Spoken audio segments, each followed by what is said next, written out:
Boa tarde a todos e a todas. Sou Virlane Leal, mestrando do Programa de Pós-Graduação em Educação da Universidade Federal do Piauí e membro do Núcleo de Estudos sobre Formação, Avaliação, Gestão e Currículo. Sejam bem-vindos ao segundo encontro integrado de pesquisa e formação e terceiro encontro do Núcleo de Estudos sobre Formação, Avaliação, Gestão e Currículo, que nesta edição ocorre de forma virtual, considerando o contexto de pandemia vivido no mundo. Nossa conferência de abertura tem como tema a multirreferencialidade no campo da pesquisa e da formação, e contamos com a presença do conferencista professor Dr. Joaquim Gonçalves Barbosa. O professor Dr. Joaquim Gonçalves Barbosa é doutor em Educação, História, Política e Sociedade pela Pontifícia Universidade Católica de São Paulo. Possui mestrado em Educação pela Universidade Federal Fluminense. É graduado em Pedagogia e Filosofia pela Faculdade de Ciências e Letras de Lorena. Foi professor e pesquisador na Universidade Federal do Mato Grosso e na Universidade Federal de São Carlos. Atuou na Universidade Metodista de São Paulo como professor e pesquisador e coordenou o programa de pós-graduação em Educação desta instituição. Foi líder do Grupo de Pesquisa em Educação e Multirreferencialidade e vice-líder do Grupo Interinstitucional de Multirreferencialidade e Educação. Atualmente atua como professor visitante no programa de pós-graduação em Educação da Universidade do Estado do Rio Grande do Norte. Esta conferência terá a duração de 1h e 30 minutos. Uma excelente conferência a todos. Em primeiro lugar, quero agradecer o convite a mim encaminhado pela comissão organizadora deste segundo encontro de integrado de pesquisa e formação e terceiro do núcleo de estudos sobre formação, avaliação, gestão e currículo. E também agradecer à professora Neide Cavalcante Guedes, quem me contactou e sempre muito gentil em nossas conversações. O tema proposto para a minha intervenção foi multirreferencialidade no campo da pesquisa e da formação. Fico agradecido pelo convite, até porque tenho trabalhado nesta temática desde 1992, quando trouxemos ao Brasil o professor René Barbier, e depois dele, outros profissionais do grupo de professores da Universidade de Paris 8, o Ardoino e outros, e por várias ocasiões.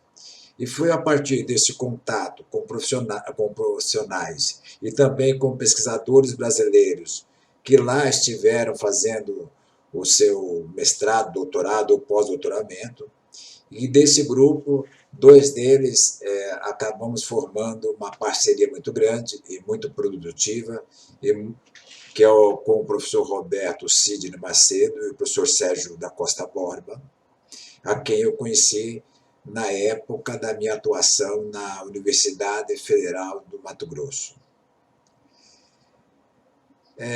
Um pouco desse percurso nosso, e principalmente desse início nosso de trabalho, e principalmente um pouco do meu trabalho pessoal, que provavelmente vai estar muitos deles citados ou entendidos nesta nossa conversa, eu coloquei à disposição no site www.multireferencialidade.com. Nesse endereço, acho que vou pontuar 3 trabalhos que vale a pena para quem quiser depois retomar o assunto e aprofundar. O primeiro deles é um livrinho breve, que eu chamei de Diário de Pesquisa, e aí tem uma longa história entre diário de pesquisa e jornal de pesquisa, mas tudo isso no livro está melhor esclarecido, e acho importante. O segundo é multirreferencialidade nas ciências e na educação. Esta é uma tradução de um conjunto de textos dos professores franceses, e ainda o dossiê que eu organizei para a revista Educação e Linguagem da Universidade Metodista de São Paulo, e o dossiê chamamos de Multirreferencialidade e Educação. E nele tem vários textos interessantes que eu estarei levando em consideração na minha conversa com vocês, e para aqueles que quiserem poderão retomar ou aprofundar melhor certas questões. E para aqueles que quiserem também um pouquinho mais de conhecimento sobre, pelo menos, a nossa apreensão, a nossa apropriação do que foi a Universidade de Paris 8 naquele seu momento histórico, e tentando trazer a sua contribuição e o impacto que nós, segundo nós, trouxe para o nosso trabalho em educação. Eu digo nós porque eu estou aqui me referindo a um texto publicado por mim, o Sérgio Borba e o Roberto Macedo, e que nós intitulamos assim: A Pedagogia Universitária, a Escola de Paris 8 em Ciências da Educação, publicado pela Universidade Estadual da Bahia. E nesse livro nos autorizamos a denominar de Escola Paris 8, para este conjunto desse movimento histórico, na nossa visão, impactante, particularmente no que se refere a uma pedagogia universitária social e culturalmente plural singular. Escola de Paris 8 em Ciências da Educação, primordialmente foi escrito para caracterizar as ações formativas e de pesquisa deste singular Departamento de Ciência da Educação da Universidade de Paris 8, naquele momento, início fecundo de uma instituição com perspectivas socialmente implicadas, pluralistas e crítico-emancipacionistas.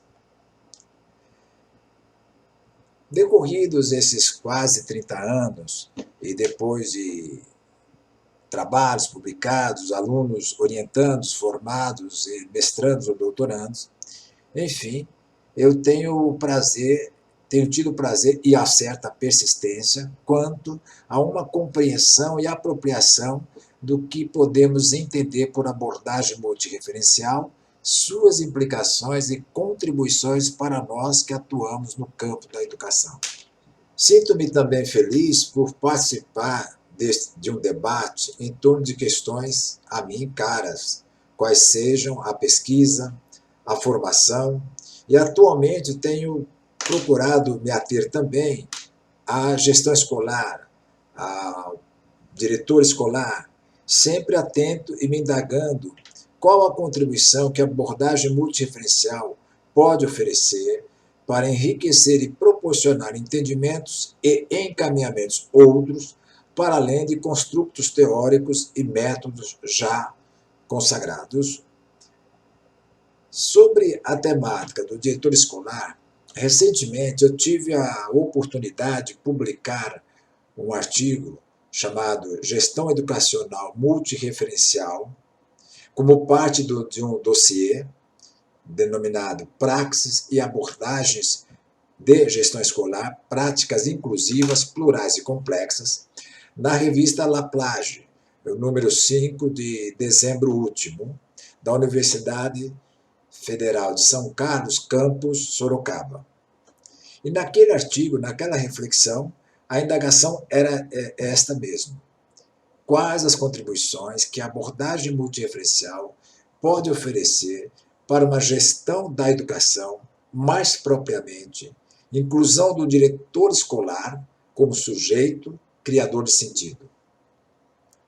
O propósito era argumentar referente às contribuições que a abordagem multirreferencial, com sua proposição epistemológica plural, assumidamente heterogênea, possibilita ao sujeito ver a vida, o trabalho de gestão na escola e a si próprio, de modo a possibilitar a retomada de sua capacidade instituinte, potencializadora, de uma perspectiva afirmativa, incluindo sua subjetividade e a questão do sentido.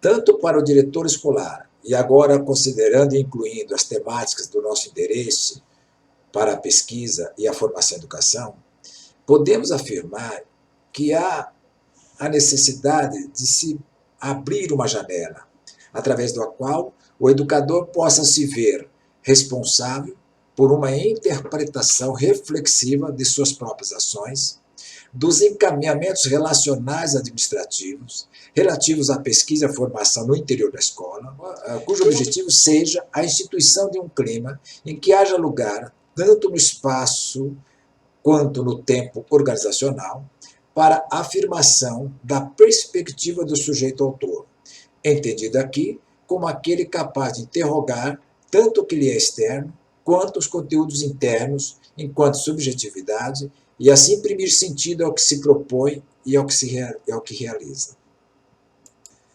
Já tive a oportunidade de estabelecer diálogo entre a proposição de Ardoino, quando se refere ao agente, ator e autor, e dando destaque para o que ele chama de coautoria de si, relacionando com a que propus e que denominei de autor cidadão, com esse propósito de compreender o sujeito a partir tanto das perspectivas externa, social, histórica, quanto interna, com destaque para a questão do sentido, como também com as reflexões sobre autonomia interna e externa apresentadas por Castoriadis. Parodiando Castoriadis, quando se refere à psicanálise, nós podemos dizer e podemos afirmar que a educação visa possibilitar ao indivíduo tornar-se autônomo, capaz de atividade refletida e deliberação. No caso da gestão escolar, meu esforço tem sido em compreendê-la não como mero gerenciamento de procedimentos redutíveis a organogramas passíveis de mensuração e de controle pré-determinados, mas de modo a incluir nesta trama complexa de relações e interesses o sujeito produtor de sentido. E o mesmo vale para as questões que estamos tratando neste momento, o da pesquisa e da formação.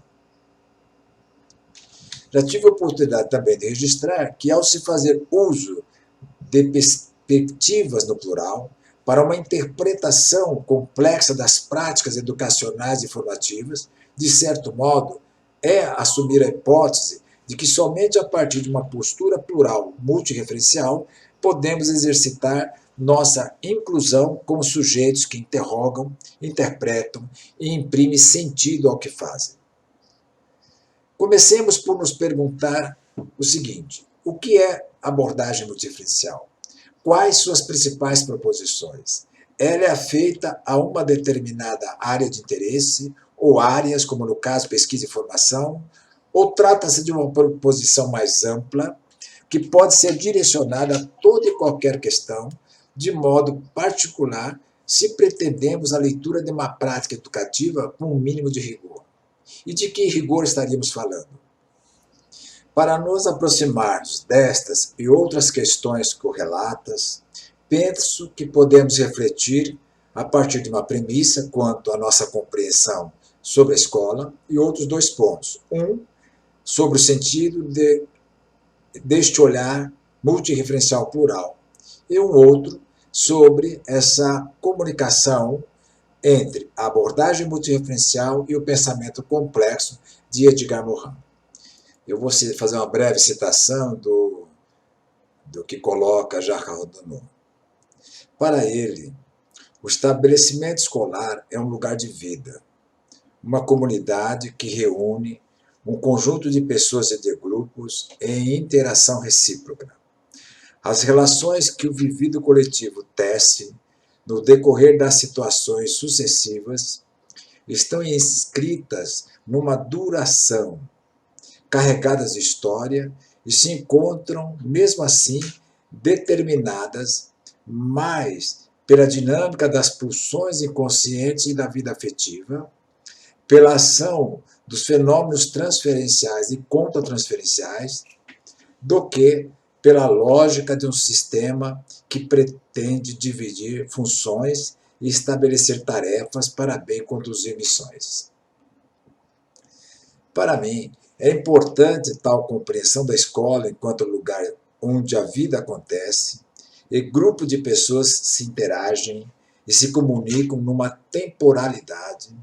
Assim, desta forma, já se anuncia a necessidade de uma qualidade outra na compreensão do puramente funcional, linear, o que implica a necessidade de um olhar complexo. Complexidade esta vista como característica de quem olha, de quem vê, e não propriamente do objeto, ou de determinados objetos. Segundo o autor, desde 1966 já vinham trabalhando nesta compreensão multireferencial. E afirma ele, há aproximadamente 30 anos trabalhamos a noção de multireferencialidade. Foi efetivamente em 1966 que foram delineadas as primeiras noções deste procedimento a respeito das situações educativas representadas como complexas.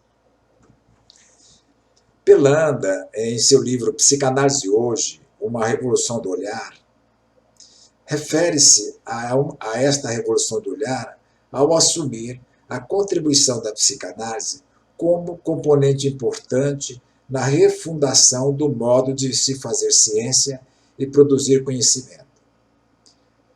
Penso que é possível também considerar a abordagem multireferencial como uma revolução, tendo em vista o modo como se propõe responder a um olhar complexo projetado como hipótese sobre a realidade observada, incluindo neste contexto a si enquanto observador e suas implicações.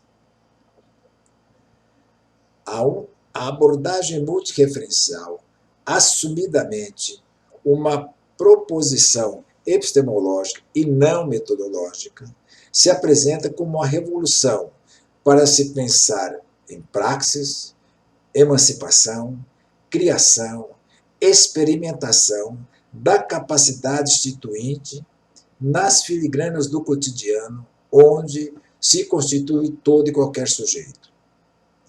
Nestes termos, multireferencialidade não se apresenta como um conceito, e sim como uma abordagem, um olhar, uma epistemologia, perspectivas no plural, da ordem do heterogêneo, como mais apropriada para a compreensão da realidade assumida como complexa.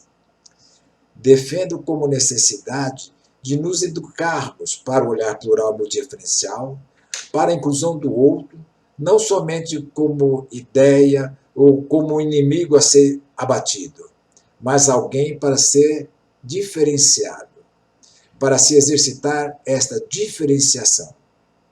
Não se trata tão somente de uma aprendizagem intelectual, conceitual, para aplicar em nossas construções textuais, mas sim trata-se de uma questão de vida, de cidadania, na perspectiva do autor cidadão, em que esteja presente a questão da inclusão, de nossa subjetividade, da perspectiva do interno e do inconsciente, na compreensão de que seja alguém capaz de interpretar e atuar no social, de modo a lidar com o sentido e com suas implicações inconscientes, que se manifestam e estão sempre presentes em seu estar e atuar no mundo.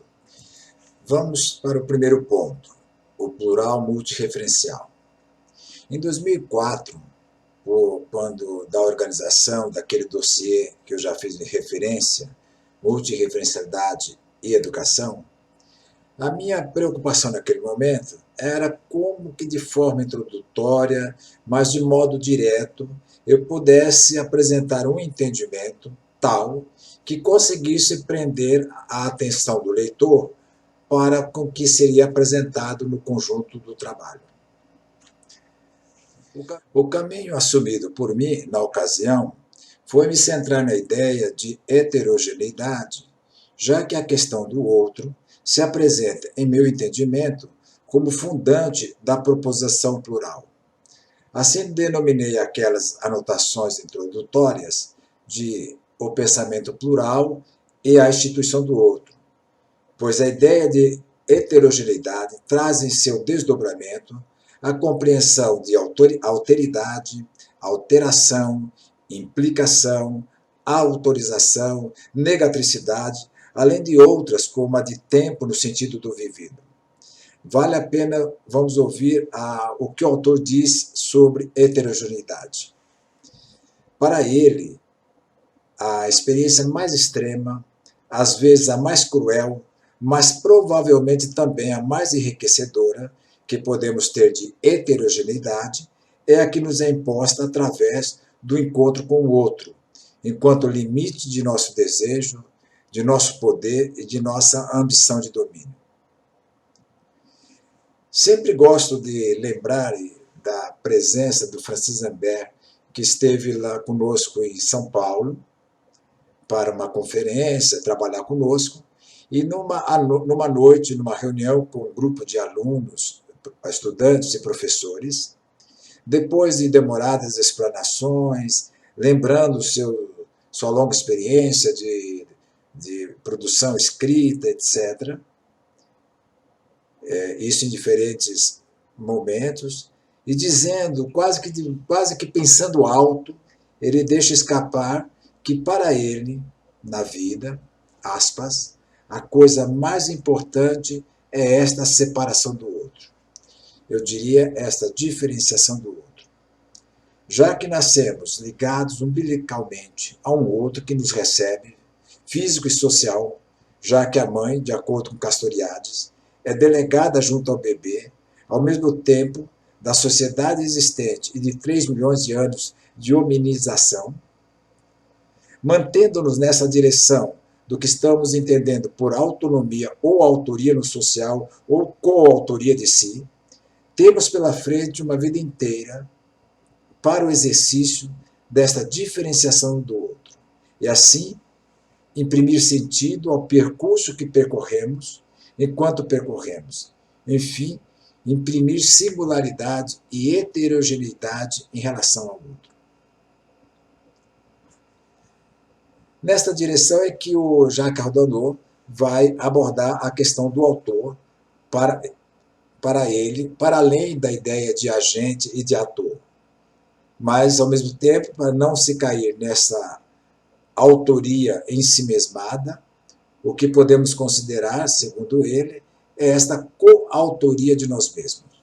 Somos o que somos hoje, resultado de uma convivência com muitos outros que nos constitui com suas marcas importantes, com as marcas importantes deixadas desde nossa infância até aqui. Conforme o autor, se elegermos como questão a ser compreendida as práticas educativas no interior de uma escola, veremos que as diferentes linguagens, seja filosófica, sociológica, psicanalítica, artística, dos valores mais profundos, enfim, todas essas linguagens são convidadas a dialogar entre si e, particularmente, não se trata de uma conversa babilônica, nem tampouco na busca de uma mega ciência como síntese suprema, acima dos entendimentos individualizados, mas está presente o propósito de assumir a pluralidade de linguagens e sua heterogeneidade, considerando que cada uma delas apresenta seu estatuto próprio, sua indicialidade. Mais da ordem da compreensão, devemos reconhecer a implicação, a alteração e a temporalidade que lhes são constitutivas na perspectiva de um conhecimento poliglota. Em decorrência dessa não ambição de se apresentar como mega ciência por parte da abordagem multireferencial e não exigência de se pensar um saber supra-especializado como síntese de inúmeras ciências, está em questão propor um prático educacional que seja capaz de falar a língua do outro, de se colocar no lugar do outro, mesmo não sendo especialista no sentido restrito em determinada área do conhecimento. Sentir-se capaz de se pôr no lugar do outro e estabelecer comunicação para além do simples esforço de aproximação e de contracenar entre si, como correm o risco as proposições interdisciplinares. Estas podem se reduzirem a um diálogo entre surdos, à medida que se propõem aproximar conhecimentos distintos, sem o esforço de se colocarem no lugar do outro, para então sim, num diálogo plural, enxergar mais apropriadamente e com mais rigor os encaminhamentos interpretativos e compreensivos daquilo que se propõe. Abordagem multirreferencial e complexidade. Entendendo pluralidade como indicativo de um debate que acontece no interior da própria ciência, enquanto forma de produção do conhecimento voltado para a afirmação da vida e do sujeito, concordamos com Jacques Ardoineau quando fala de uma pluralidade de olhares dirigidos a uma realidade e, em segundo lugar, uma pluralidade de linguagens para traduzir esta mesma realidade e os olhares dirigidos a ela. Tal proposta visa dar conta, com um pouco mais de rigor, da complexidade presente em nossas práticas educativas formativas. Uma bricolagem multirreferencial se apresenta necessária como possibilidade concreta, do ponto de vista epistemológico, para capturar o sentido que se perde na cotidianidade do sujeito e assim buscar romper com procedimentos reificados, através dos quais os sujeitos são vistos como agentes em uma grande engrenagem, ficando de fora dos encaminhamentos e estratégias cotidianas, suas histórias e suas marcas. No dizer de Maffezoli, é preciso saber ouvir o mato crescer, isto é, estar atento às coisas simples e pequenas, quase imperceptíveis. Somente uma abordagem que se proponha mais interpretativa do que explicativa, de acompanhamento e de familiarização mais do que uma ação de decomposição da complexidade, como óculos multifocal em que as diferentes possibilidades de ver não se reduzem uma à outra, nem se misturam, mas todas auxiliam a enxergar com mais clareza, sem perder de vista a mestiçagem, o hibridismo inerente ao objeto das ciências humanas, o que significa dizer de sujeitos em relação numa duração de tempo. Sobre a linguagem do tempo, nas situações educativas, não deixar de ver a contribuição que Borba nos traz, nos oferece, ao dizer que centrar-se apenas em presente, passado ou futuro é negar a alteridade, a alteração e, portanto, a formação em profundidade. Segundo este autor, considerando deste modo, aspas, na prática agimos de forma alienada numa situação ou ideia, sem dialética, sem análise da historicidade e, portanto, desconhecendo a temporalidade e nela a trama humana na construção de sentido existencial. Juntamente com Ardoineau, entendemos que a abordagem multirreferencial não se trata de uma metodologia ou modo de fazer ou conduzir determinada atividade ou gestão de pesquisa ou ação formativa, mas trata-se de uma epistemologia, o modo de projetar um olhar complexo direcionado aos sujeitos pesquisados, sujeitos em relação. Daí a necessidade de projetar um olhar complexificando, ou melhor, não simplificando um fenômeno relacional da ordem do heterogêneo e do complexo. Penso que a abordagem multirreferencial contribui de modo significativo com o propósito de dar conta, com certo rigor, da complexidade inerente aos processos educativos e relacionais que ocorrem no interior da escola, como, por exemplo, aqueles pertinentes à prática do diretor e sua equipe, costumeiramente voltados para a linearidade do cumprimento das ordens advindas do sistema. Também, no campo da pesquisa e da formação, nos vemos quase que exaustivamente cumprindo ordens de modelos e práticas que se propõem salvadoras para objetivos também salvadores, alienados e alienantes. É para se perguntar como abrir uma brecha em procedimentos arraigados, proposições simplificadas e reprodutivistas para uma abordagem que possibilite a emancipação, a criação e a potencialidade instituinte inerente a todo e qualquer sujeito? Talvez valesse a pena adotar como porta de entrada, seja para as questões administrativas, como para as questões referentes à pesquisa e à formação em educação, lembrando que a finalidade última com relação ao processo formacional que se espera estabelecer é a própria formação do sujeito. Pense que uma porta de entrada que poderia ser assumida é sempre perguntar pelo sentido. Em primeiro lugar, se perguntar que sentido faz para mim, enquanto sujeito, realizar o que realizo. Precisamos exercitar esta desalienação com relação aos processos dos quais fazemos parte, e nesta perspectiva significa direcionar o olhar para nós sujeitos enquanto observamos, atuamos ou apresentamos nossas conclusões. Denominamos de implicações esta projeção de nossas estruturas psíquicas que se manifestam e se fazem presentes no que fazemos e produzimos. É preciso aprender a ler o que não está exposto, explicitado, e ao mesmo tempo que nos dedicamos a uma compreensão para o que nos é externo, não podemos deixar de lado um olhar clínico, sensível e sutil de nossos conteúdos inconscientes que estão presentes em nossos atos, reflexões e conclusões. Um pouco aquela ideia do se sentar na calçada e se ver passar, para ficar com a contribuição de Georges Devereux, quando diz que a principal contribuição de Freud para a pesquisa não é o conceito de transferência, mas sim o de contratransferência, aquilo que ocorre no observador enquanto desenvolve a sua observação. Um fazer na educação sem esta imersão no que se diz respeito ao sentido que tal ação se apresenta para nós, implica no surgimento de duas questões.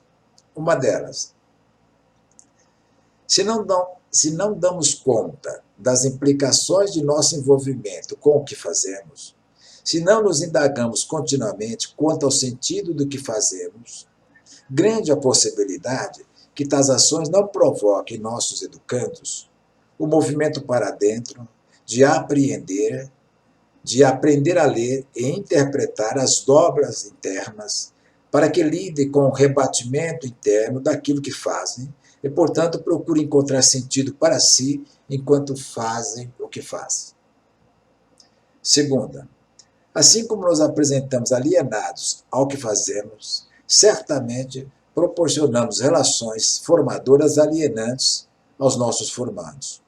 Formamos menos com doces ou bravas palavras ou afirmações e mais com aquilo que somos, com nossas implicações e este movimento interno, já que estamos quase exclusivamente voltados para o movimento de apreensão daquilo que nos é externo e não nos damos conta que é preciso a realização do exercício de leitura do que nos ocorre internamente, nossas implicações, se almejamos um clima de criação e imersão de sentido. Quem de nós já não vivenciamos e acompanhamos sofrimentos intensos de nossos estudantes de pós-graduação, iniciantes no campo da pesquisa e da educação, quando se vêem diante da necessidade institucional de darem conta de uma dissertação ou tese, e assim, costumeiramente, vivenciam a perda de rumo, a angústia de não saber para onde ir, às vezes sem saber por onde começar, sentindo-se impotentes para irem adiante na empreitada e costumeiramente atribui a si a responsabilidade e a própria incompetência por tais situações vividas. Se faz presente significativa tensão e angústia quando nos propomos elaborar um projeto de pesquisa e seus necessários desdobramentos, diante da imperiosidade do ter que fazer em determinado tempo cronometrado, caso contrário não se consegue o resultado final, que seria a conclusão do curso. Se, por um lado, tais dificuldades por si não bastam, podemos acrescentar a este mar de emoções e sentimentos as expectativas projetadas para o curso que se realiza, o projeto de vida pessoal e profissional alimentado pela conclusão deste nível de formação acadêmica, o investimento social, econômico e emocional realizado, enfim, o que está dito já é suficiente para nos aproximar da dimensão do vivido por nossos estudantes quando se propõe escrever um projeto ou realizar uma pesquisa no contexto da pós-graduação, seja mestrado ou doutorado. Mal damos contas, todos nós, eles alunos e nós professores, que tal angústia advém não necessariamente e nem unicamente do nosso despreparo, do nosso não saber fazer pesquisa, da nossa ignorância, mas é preciso atentar para outros aspectos também com a sua importância. Se não, vejamos. Para se ter um projeto de pesquisa, há que se ter decididamente uma problemática a ser resolvida, uma questão que norteie a pretendida proposta e que faça sentido, tanto em sua proposição e apresentação, como terá que significar todo o encaminhamento que se seguirá por ocasião da realização da pesquisa em pauta. Nem sempre temos presente que não nascemos com sentido e significações prontas, e que basta colher ou ler algum livro ou manual. Trata-se de uma criação, de um processo, criação de sentido. E para todos nós, seja os iniciantes quanto os mais experientes, como esta questão do sentido é da ordem da criação, e é por isso que a pesquisa é apaixonante, por nos possibilitar criar como faz o artista, o poeta, enfim, deveríamos estar atentos que o sofrimento daí decorrente não advém necessariamente de nossa incompetência, incapacidade ou inexperiência, mas sim da natureza de se fazer pesquisa e, de modo particular, da natureza deste momento da pesquisa, da criação e apresentação de uma problemática com sentido. E como não nascemos com sentidos prontos, bastando tão somente acessá-los, o sentido é algo que se faz sentido no processo. É algo que processamos enquanto desenvolvemos nossa atividade de pesquisador. Ou seja, cada vez mais tudo faz melhor sentido aos nossos olhos, à nossa percepção e compreensão. Certamente, por ocasião da defesa, estaremos mais seguros e convictos em negociar o sentido ou sentidos que brotaram e se fortaleceram no decorrer do caminho. Não faz muito, pude refletir e publicar um artigo ao qual denominei de objeto a sujeito na pesquisa, em stricto sensu, inclusão de si e praxis formativa, publicada como capítulo do livro Criação e Devir Informação, Mais-Valia na Educação, juntamente com Dante Galef e o professor Roberto Cidir Macedo. Naquele momento, o propósito era, semelhante ao nosso aqui, refletir sobre a formação do sujeito quando da atividade de pesquisa em educação, desenvolvida como requisito para a conclusão do curso de mestrado ou doutorado. A reflexão foi desenvolvida a partir de tríplice abordagem. Uma, epistemológica, assumindo a visão plural multireferencial que estou trabalhando aqui com vocês. Outra, paradigmática, tendo o pensamento complexo proposto de Edgar Morin, e no contraponto ao modelo cartesiano positivista de se ver fazer ciência. Por último, o fazer da pesquisa em si, como lugar onde se explicitam as implicações e história de vida do autor pesquisador iniciante, com ênfase na angústia que nele se instala no momento da problematização do estudo. Tal ansiedade e angústia a que nos referimos também pode ser vista a partir de três perspectivas.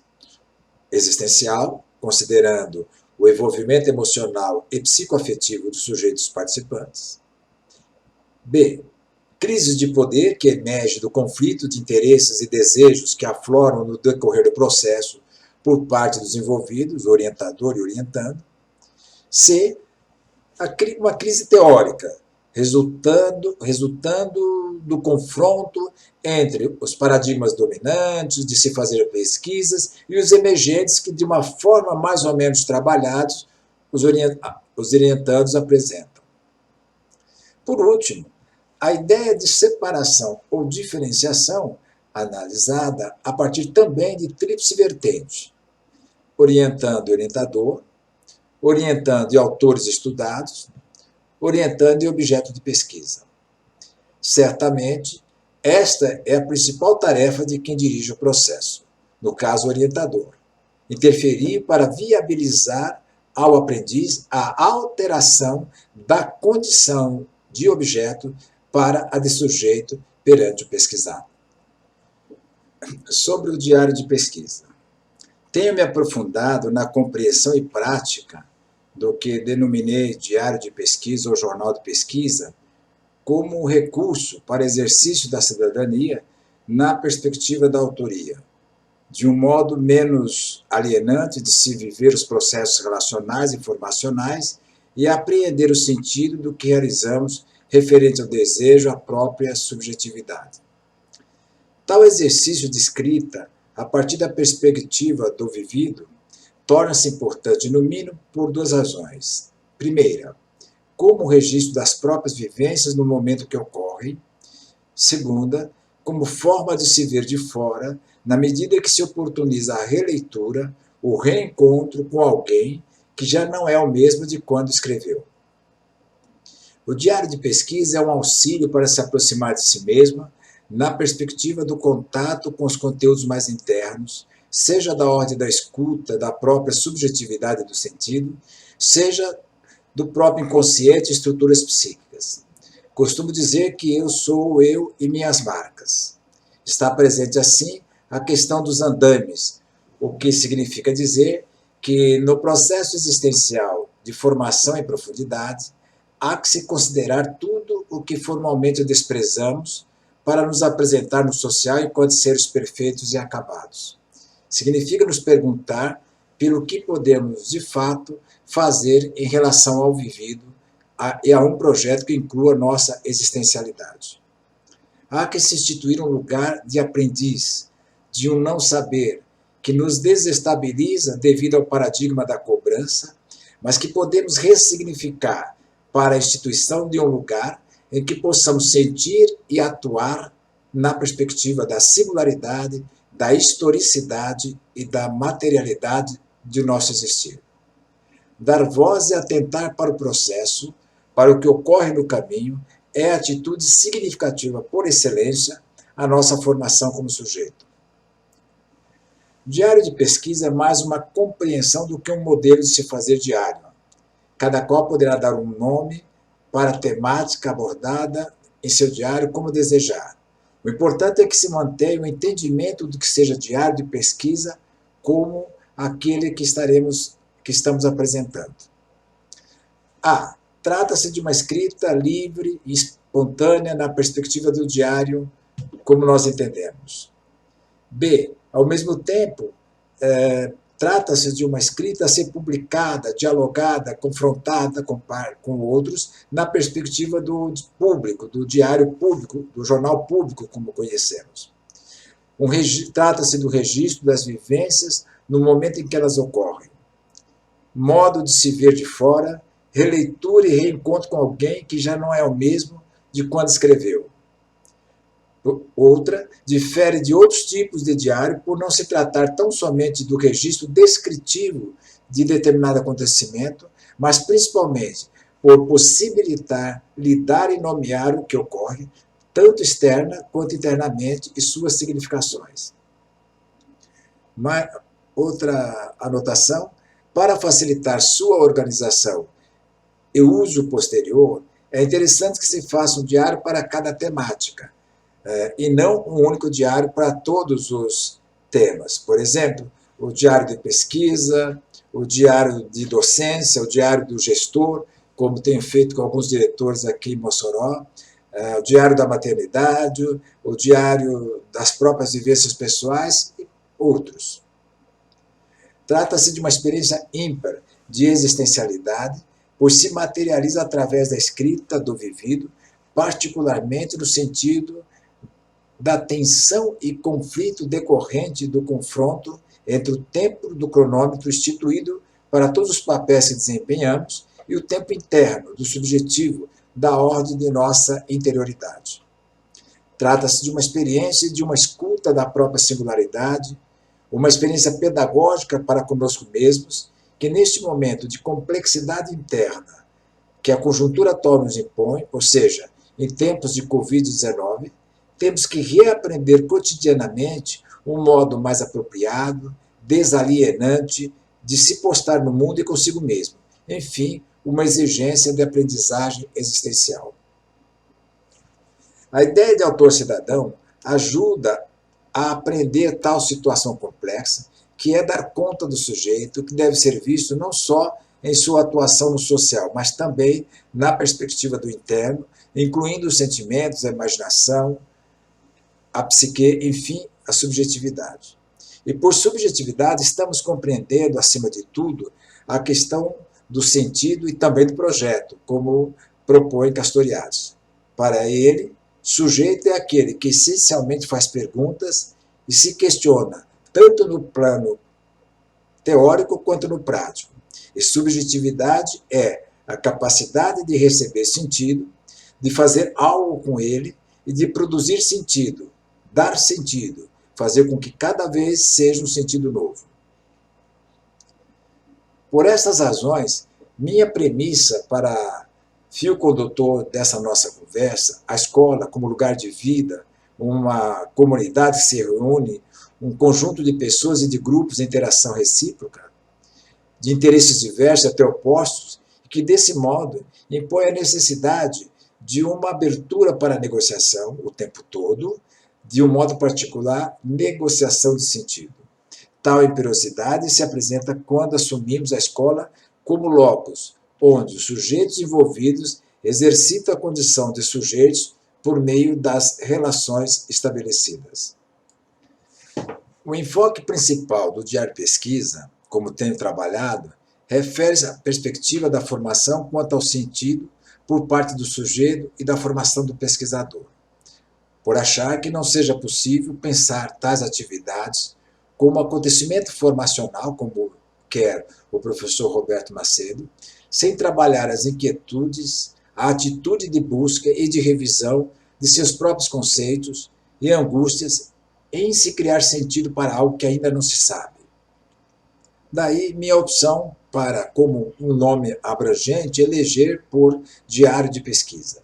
Pesquisa porque, na perspectiva do movimento em direção ao autor cidadão, estarão presentes sempre características do pesquisador em seu sentido amplo, aquele que continuamente interroga o que vê e o que faz, observa atentamente, organiza as informações daí decorrentes, enfim, mantém uma atitude interrogativa atenta e de escuta sensível, escuta do acontecimento e de si como observador, anotando ponderações e conclusões sempre provisórias, pois a cada momento se vê defrontando com informações novas e entendimentos também outros.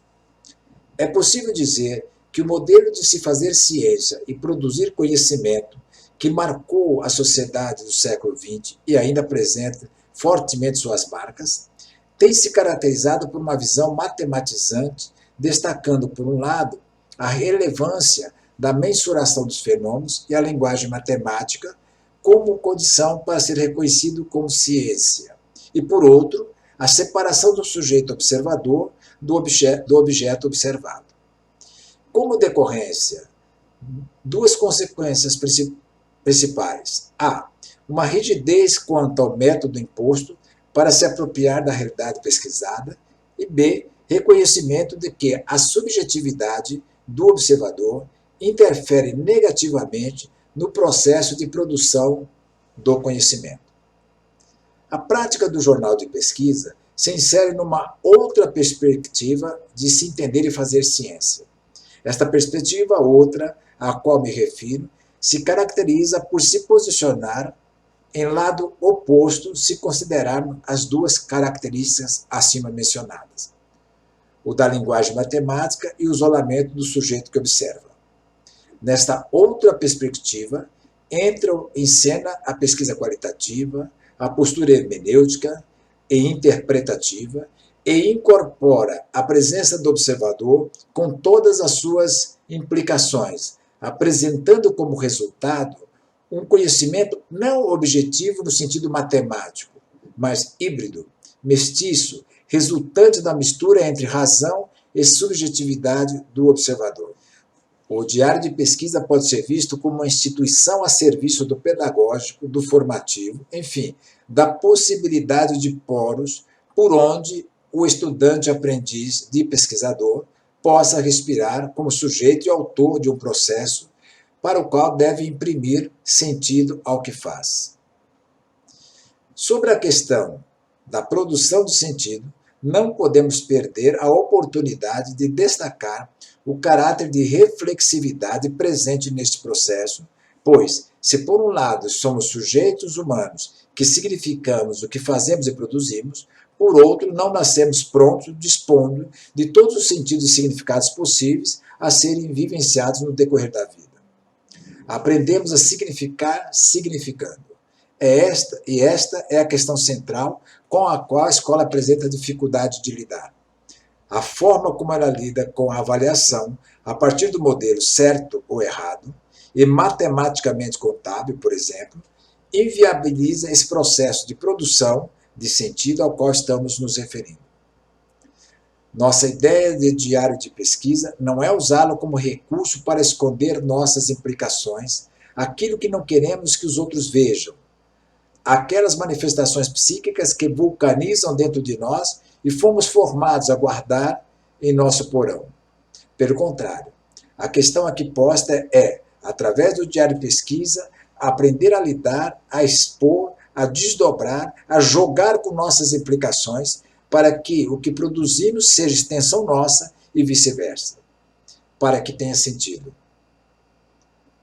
Assim, aprenderíamos a nos ver no que fazemos e exercitaríamos sobre a linguagem prazerosa da novidade que é nos vermos no que fazemos e o que fazemos ser visto como extensão do que somos com nossas marcas e significações. Dito de outro modo, aprender sobre este jogo maravilhoso de lidar com o impacto interno daquilo que nos é externo, com a experiência de uma escuta sensível, do sensível jogo de exteriorização de nossa subjetividade, através das significações que imprimimos naquilo que produzimos e, ao mesmo tempo, a subjetivação de nossa exterioridade, considerando o impacto de que é externo em nossa psique. Talvez nesse jogo possamos aperceber nos fazendo e, assim, reinventarmos a aprendizagem com sentido. Em minhas aprendizagens, tenho notado que na pesquisa em educação e em nossa atuação como formadores, é preciso ter sempre em conta o processo de contra-transferência que se nos apresenta como atuantes na nossa prática educativa. Tem a ver, portanto, com o percurso de formação profissional, socialização e história de vida dos que atuam no campo da educação, seja na perspectiva da teoria como da prática. A praxis na pesquisa em educação se apresenta como laboratório excepcional, no qual o aprendiz de pesquisador dispõe da possibilidade de assumir e elaborar vínculo com suas pesquisas, suas questões de estudo e, ao mesmo tempo, exercitar o distanciamento necessário para que a reflexão e a atividade de interpretação e significação ocorram. O diário de pesquisa, como exercício processual de construção da própria autoria, tanto nos trabalhos acadêmicos quanto na vida, se apresenta como estratégia oportuna para estabelecer a ponte entre os conteúdos da ciência aprendidos racionalmente e os conteúdos vividos internamente, resultando no que estamos chamando de aprendizagem existencial. Assim se abre a perspectiva para a instituição de um lugar para si no interior do processo. Faz sentido o percurso da construção de uma autoria cidadã, da inclusão da própria subjetividade, do imaginário, da história pessoal que já vem marcada pela história social vivida. É possível recuperar um lugar para o sujeito aprendiz capaz de exercitar, de modo contínuo, o movimento de sua construção enquanto sujeito, autor, pois estará elaborando, confrontando e reelaborando sentido, principalmente a partir do modo como se relaciona com o outro, todos os agentes, atores em busca da condição de autores. Nesta perspectiva, O professor é um provocador de sentido. A abordagem multirreferencial nos socorre, pois é possível encaminhar uma relação de aprendizagem e de formação vista a partir desta ótica, se optarmos por uma perspectiva plural, capaz de possibilitar e autorizar a multiplicidade de sentidos que povoam os espaços-tempo escolares, tendo em vista a diferença, a heterogeneidade dos sujeitos singulares que compõem o grupo. Ao me voltar para a importância da escrita enquanto organizadora de nosso mundo subjetivo, inconsciente, lembremos a relevância da escrita como organizadora do nosso pensar. Novamente, a proposta de um olhar plural e multirreferencial faz sentido e nos auxilia quando nos permite considerar a escrita a partir de ambas as perspectivas, tanto na ótica de uma organização mais interna e psíquica, que Castoriadis irá chamar de reflexividade, esta comunicação entre uma e outra instância, a consciente e o inconsciente, quanto na ótica de nossa capacidade reflexiva racional.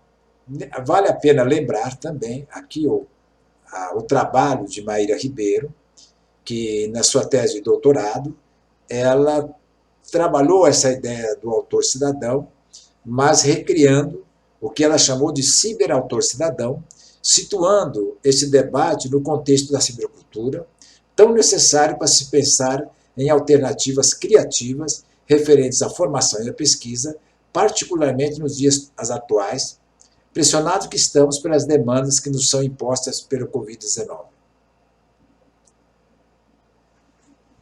Quando eu estava no Rio de Janeiro para participar da defesa da professora Maíra, e lá também participei de um debate com um grupo de doutorandos e mestrandos da universidade, orientandos da orientadora dela, e após essa conversa, que foi muito rica, eu vi, na volta, eu vi e fiz algumas anotações. Eu peço licença e vou registrar rapidinho uma anotação que fiz no meu diário de pesquisa, voltando dessa viagem a trabalho. E aí eu concluo. Aspas. É até poético constatar a efervescência do debate como ocorreu com aquele grupo de 20 a 30 participantes. Para mim, tudo tem a ver com a abordagem multirreferencial. Embora a principal crítica à visão plural multirreferencial apresentada por Arnaud é que ela se apresenta como boa proposição ideal, sem repercussão na prática, com minha experiência, ouso afirmar o contrário. A capacidade de dar consistência ao praticante em direção à praxis, pois que lhe possibilita inúmeros vieses a serem considerados.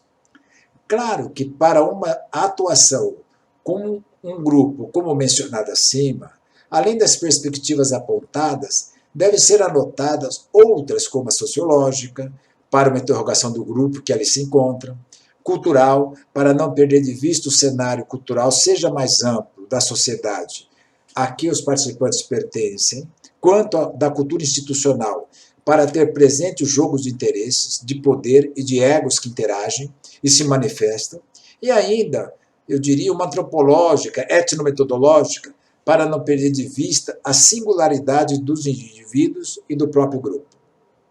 Enfim, não acho que seja de fácil apropriação e de se colocar em prática. Mas quando se alcança este estágio, é quase mágico o que se consegue na prática, de modo particular no campo da formação em educação. Penso que se os autores franceses puderam contribuir com um pensamento assim pensado, nós brasileiros podemos acrescentar uma prática plural, multifacetada, singularizada, mestiça, incerta como a vida. Essas anotações eu escrevi em novembro de 2015. Dentre tantas possibilidades, o Diário Pesquisa se constitui também em um registro histórico que permite acompanhar a evolução do próprio pensamento, de simples impressões e primeiras anotações para um pensamento mais elaborado, refletido. Certamente, o que acabo de apresentar nesta nossa longa conversa talvez seja de forma um pouco mais elaborada, mas não definitiva, portanto processual, uma resposta a essas minhas observações anotadas no avião de volta desta viagem de trabalho em novembro de 2015. Concluo esta minha fala agradecendo a paciência de todos e todas que acompanharam, de certo modo, este retrospecto de minhas reflexões e aprendizagens sobre a abordagem multireferencial e sua contribuição para nós da educação, desejando muita saúde e criação de modos singulares de se respirar e criar espaços e ações significativas a nós como sujeitos em tempos tão complexos como o que vivemos em nosso país e no mundo. Muito obrigado. Concluímos nossa conferência de abertura e, em nome da organização do evento, agradecemos ao conferencista professor doutor Joaquim Barbosa pelas valiosas contribuições que certamente servirão de inspiração para novos estudos e novos pesquisadores. Muito obrigada e que todos se cuidem e tenham uma excelente noite.